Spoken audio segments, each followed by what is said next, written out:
Un saludo cordial a todos los seguidores de las redes sociales. Quien les habla, Cristian Ramos de Liricay.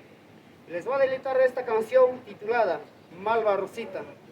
Sin antes agradecer a los organizadores, TCT Perú, Estudio de Grabaciones Las Rey, Fiesta Perú, Agrupación Taquiri, Perú de Rubén Ramos.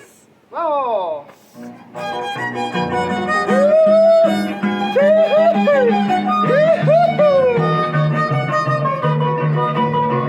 ¡A gozar de Santiago!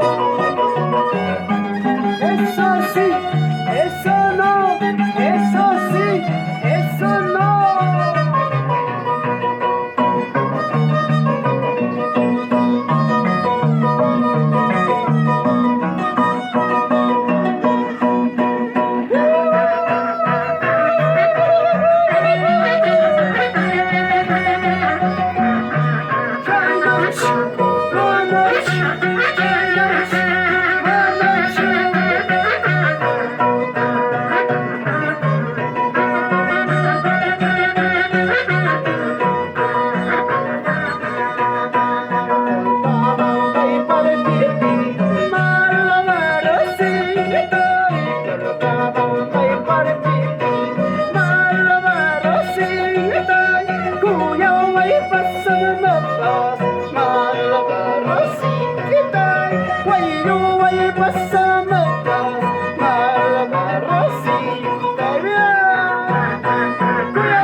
Sarı çay koy, kızı çay koy, sarı çay koy.